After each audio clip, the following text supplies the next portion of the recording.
Mama yena muzika. Oh, usana kula wacha.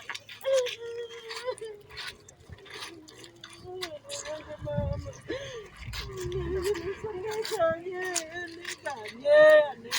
Mwana wangu. Aliwa yeye. Ndaye mama seno mfano kwa mwana wange mama kitoga mama wabula munange tuchakuba bulungi mama bera mu kama chonkoze kinene kyo musa manyawa nachera jama maze Nandira musawange nandira bakakutilonze musawange monde byenze munange wali kutukugulu musa oba mukono naye ngonyula kubutadda mukulaba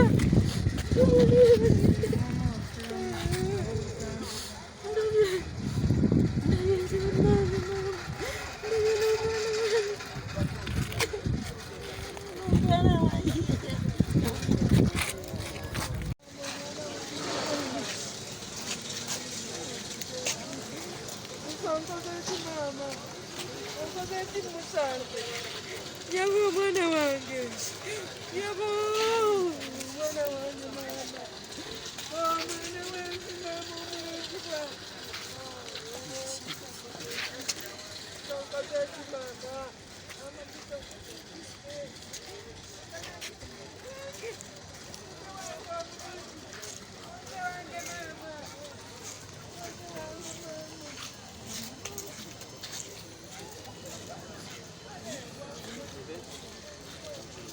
Kale, maiti ya Musa yeno wano.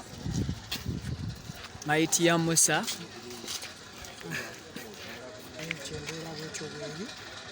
kesi ziri bbiri entuufu ezo naawe tukakasira esooka yentuufu okay. Muri Kapeesa iyo wakiro bulungi.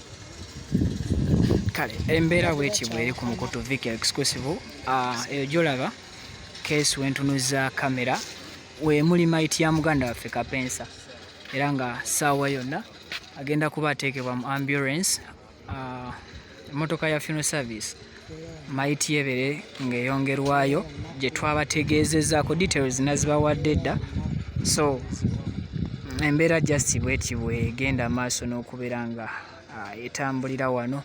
Maama ali mu maziga akaaba tosobola kubuuza lwaki akaaba just olina kubeera nga naawe omukwatirirwako nnaku nakumukwatirwako kumukungubagirako olumu naye oba oliawo. So yeyo maiti ya Kapeesa ndooza mugirabyeko oluvannyuma lwa byonna eyo yiye etwalibwa butereevu.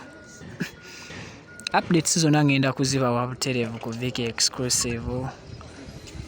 Embeera yo mugenda gifuna bulungi nnyo nnyini ddala. Maziga gokka nno ge gali wano. Kapeesa muganda waffe ku nkomerero amaze n'akomebuzebwawo ku butaka era omulambo gwe gutuuse. Embeera yo yeeyo maama amaanyi gamuwedde. Ennaku z'omwezi nga 28 omwezi ogw'omunaana Kapeesa lwe yafa okujjukizaako akatonotono era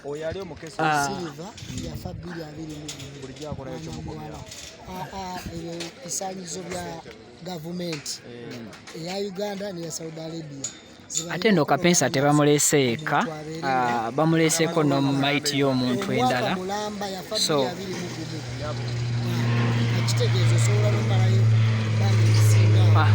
gukyeyongerayo okubeera nga guwekebejjebwa mu mbeera emu oba endala.